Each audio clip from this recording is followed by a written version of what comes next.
I never thought my worst nightmare would unfold in my own bedroom. But here we are. If you've ever felt like someone was watching you, let me tell you, sometimes you're not just being paranoid. Hey, I'm Jake, and this is the story of how I found a hidden camera in my bedroom. And worse, I found out who put it there. It started like any other night. I got home late, exhausted from work, kicked off my shoes, and flopped onto my bed. I remember scrolling through my phone, mindlessly flipping through social media, when my charger fell behind the nightstand. I groaned, got up, and reached down to grab it. That's when I noticed something weird. There was a small, black object tucked into the vent near the floor. My first thought? Just some old junk, maybe a piece of plastic. But as I reached for it, I realized it wasn't just some random thing. It was a tiny, round lens. A fucking camera. My brain didn't register it at first. I mean, why the hell would there be a camera in my bedroom? I yanked it out and held it up to the light. It was small, no bigger than a quarter, and sleek as hell, definitely not some cheap toy. My stomach twisted as I turned it over, looking for any markings. Nothing. Panic hit me like a truck. Who the hell put this here? How long had it been recording? Was someone watching me right now? I scanned the room, heart pounding. Was this the only one? What if there were more? I rushed to my closet, checked my shelves, even looked inside the goddamn lamp. My hands were shaking. This wasn't just some prank. Someone had gone out of their way to install a camera in my room. I turned the camera over in my hand, looking for a way to disable it. A tiny red light blinked at me. My skin went cold. It was on. And if it was on, that meant someone could be watching. I covered the lens with my thumb, then bolted to my laptop. If this thing was connected to Wi-Fi, I could track it. I opened my network settings and started scanning. Sure enough, an unknown device was listed. Someone was streaming from my bedroom. I stared at the screen, my breath coming in short gasps. My first thought? My girlfriend. She had a key. But no. Why would she do this? My landlord? Maybe. Maintenance workers? Possible. Or worse, someone I didn't even know. I needed answers, and I needed them fast. I grabbed my phone and dialed the only person I could trust. My best friend, Mike. The moment he picked up, I didn't even say hello. Dude, someone put a fucking camera in my bedroom. Silence. Then, finally, what? I ran a hand through my hair, pacing. I just found it in the vent. It's still on, man. Someone's been watching me. Bro, are you serious? He sounded just as freaked out as I was. What the hell? You check your Wi-Fi? Can you trace it? I'm working on it. My eyes darted back to the camera in my hand. Who the hell would do this? Mike exhaled sharply. Dude, someone's spying on you. That was the moment it truly sank in. Someone had been watching me. In my own home. In my most private moments. My stomach churned as a terrifying thought hit me. If they had a camera here, could there be more? I needed to find out. And I needed to find out who.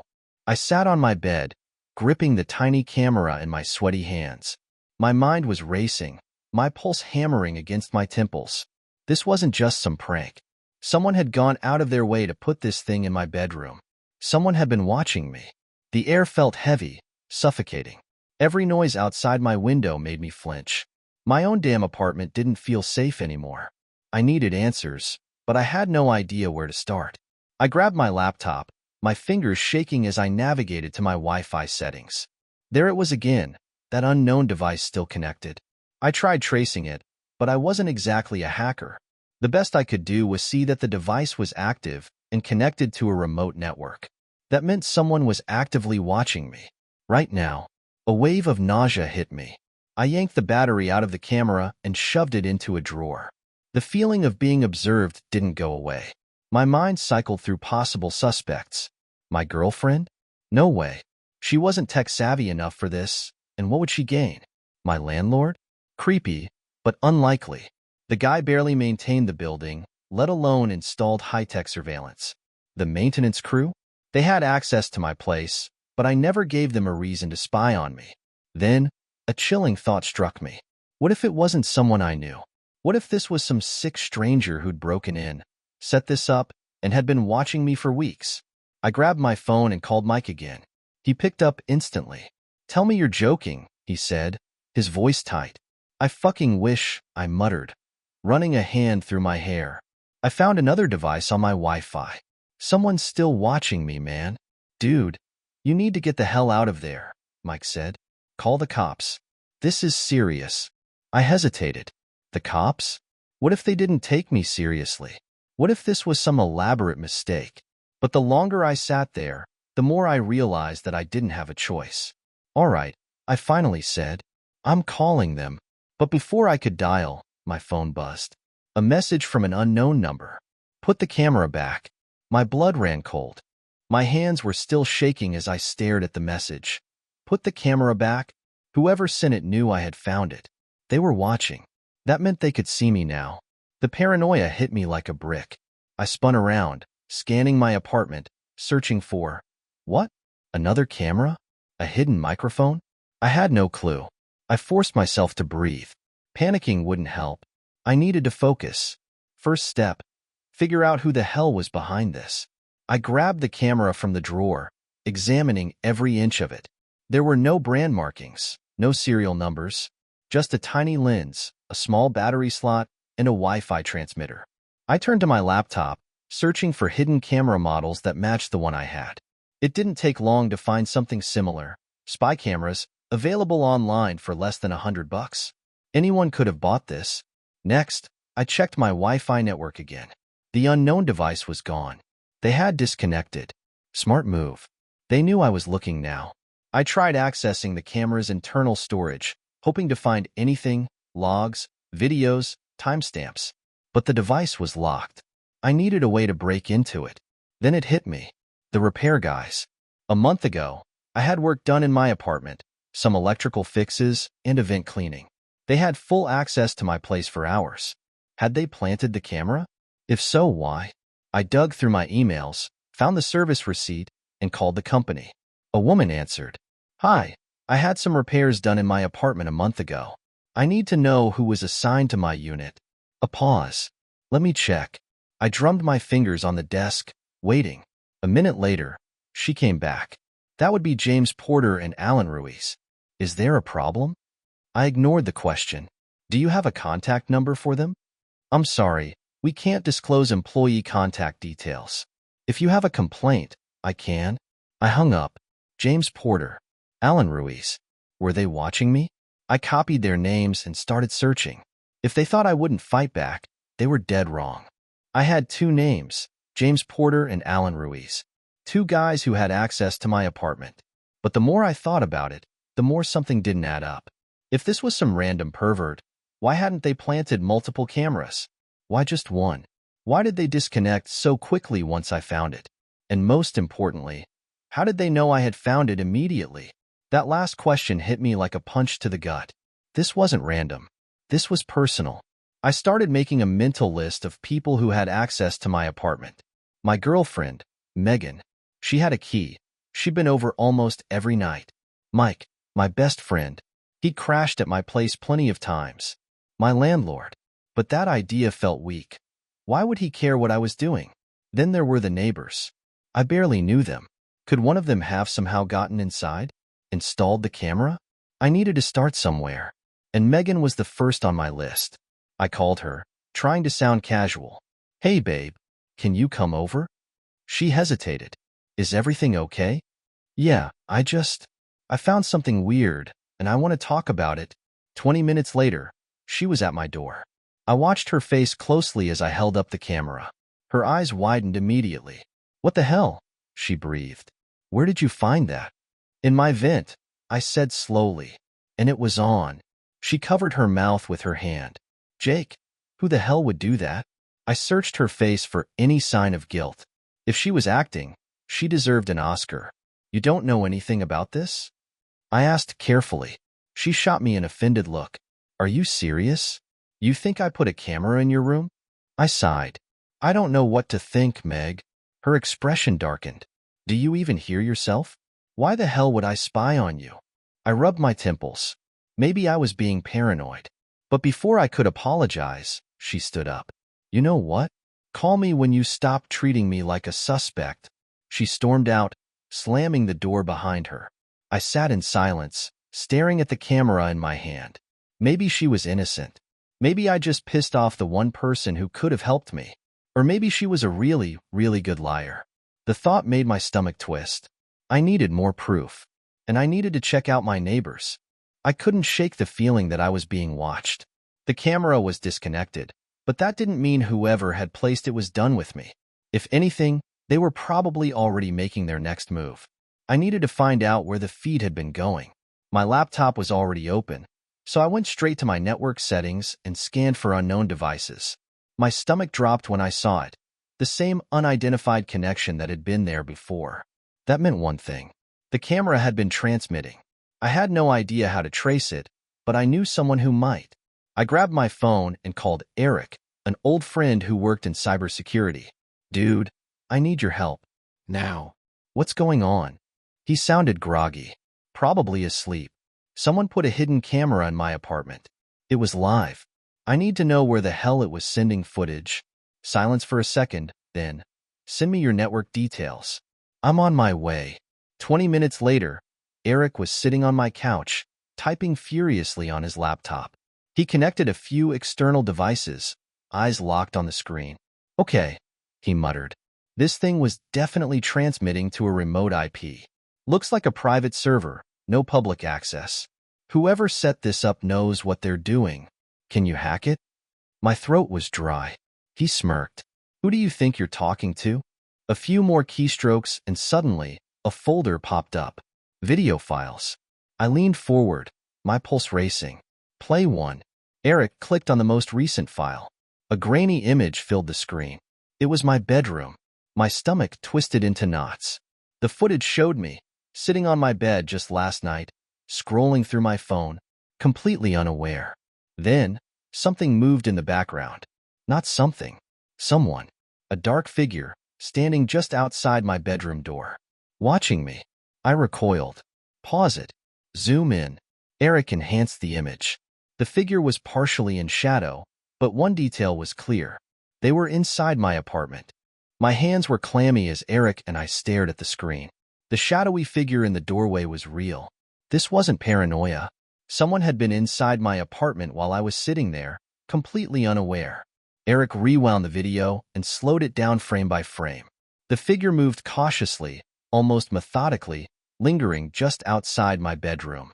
Then, as I shifted on my bed, the person took a step back into the hallway, out of sight, but not before the light from my phone illuminated part of their face. We froze. Wait, pause it, I said, barely above a whisper. Eric zoomed in. The grainy image sharpened just enough to show the shape of their face. And then, like a punch to the gut, it hit me. I knew them. My stomach dropped as my brain connected the dots. The slightly crooked nose. The sharp jawline. The familiar hoodie. No. My voice trembled. It can't be. Eric turned to me, his expression unreadable. Who is it? I swallowed hard. It's Mike. Silence. Mike.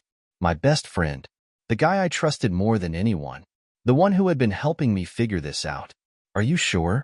Eric asked, his tone careful. I nodded, my pulse hammering. That hoodie, he wears it all the time. And his nose? He broke it in high school, remember? It's him, Eric. It has to be. The betrayal hit me like a truck. How long had he been watching me? How long had he been pretending to help me while he was the one behind it all? Eric's voice was tense. Jake, if it's him, he's been playing you this whole time. This isn't the first time he's done this. I turned to him sharply.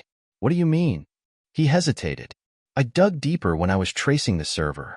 The IP address was bouncing through multiple proxies, but one of the previous logs showed a match to another incident from 2 years ago. Different city, different guy. Hidden cameras. Stalking. It was never linked to anyone, but the username associated with the account? Porter92. Mike Porter. Everything inside me turned ice cold. He's done this before. My voice came out hoarse. He's been watching me, tracking me, for God knows how long. Eric exhaled sharply. Jake, we need to do something. Now. My hands clenched into fists. I wasn't just scared anymore. I was furious. I grabbed my phone and pulled up Mike's contact. My thumb hovered over the call button. I wanted to hear him lie to me one last time before I made my next move.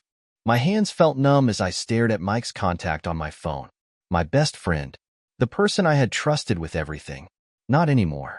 I took a deep breath and hit the call button. My stomach clenched as the phone rang once, twice. Hey man, what's up? His voice was casual, too casual. I forced myself to sound normal. Can we meet?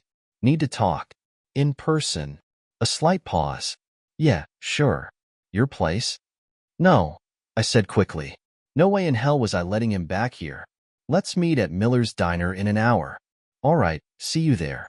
I ended the call and exhaled shakily. Eric, who had been sitting silently across from me, spoke up. You sure about this? I need to hear him say it, I muttered, slipping my phone into my pocket. I need to see his reaction. Eric nodded grimly. Then we do this right. Record everything. I grabbed a portable recorder, checked the battery, and shoved it in my jacket pocket.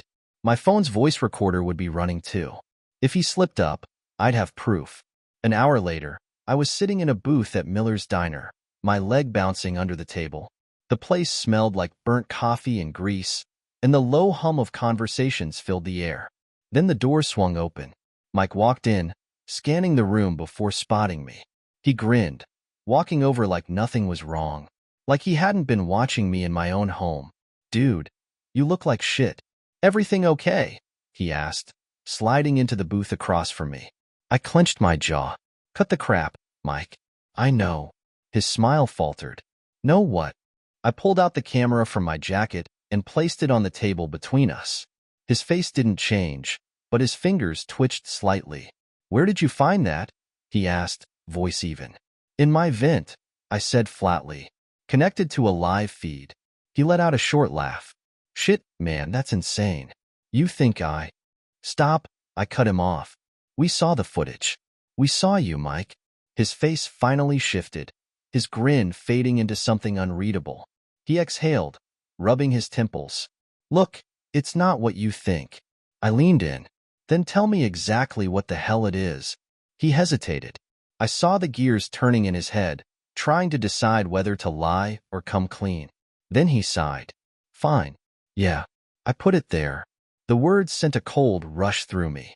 My chest tightened with rage. Why? My voice was low, dangerous. He met my gaze, no remorse in his eyes. Because I needed to know. Needed to see if you were lying. Lying about what? He smirked. You really don't know, do you? I stared at him, my pulse pounding. And just like that, I knew. This wasn't over. Mike's words echoed in my head. You really don't know, do you? I wanted to scream at him, demand answers, but I knew better. He was playing a game, and I wasn't going to let him control the board. Instead, I stood up, grabbed the camera, and turned to leave. Where are you going? Mike's voice was still infuriatingly calm. I didn't look back. To make sure you never do this again, I walked straight out of the diner, my hands clenched into fists. My pulse was pounding in my ears. I had enough evidence to go to the police, but would it even matter? Mike had covered his tracks well. The server logs, the proxy bounces, none of it pointed directly to him. Even the footage of him in my apartment wasn't solid enough. He could say he had just been visiting. I needed something stronger. I spent the next few days gathering every piece of evidence I could. I combed through my apartment again, looking for anything else he might have planted. Nothing. The paranoia wasn't fading, though. Every time I closed my eyes, I saw that figure in the video, standing in the shadows, watching me. I thought about going to the police, but deep down, I knew Mike would slip away. He was too careful, too calculated. And even if they did investigate, what would stop him from doing this to someone else? So, I made a different choice. I confronted him one last time, not with words, but with a warning. I sent him an email with one sentence. I know everything, and if I ever see your face again, I will make sure the world knows too. I attached the video, then I hit send. Mike disappeared after that. No texts, no calls. His social media accounts went dark. A week later, I heard from a mutual friend that he had suddenly moved to another state. Good. Let him run. But the damage was done. I couldn't sleep without feeling like I was being watched. Every time I walked into my apartment, I checked every corner, every vent, every shadow. The feeling never went away. Trust? That was gone too. If my best friend could do this to me, who else was capable of it? It's been months now. The camera is gone, the footage deleted. But some nights, I wake up in a cold sweat, convinced there's something in the room with me. And maybe that's the worst part. I don't know if it's paranoia, or if someone really is still watching.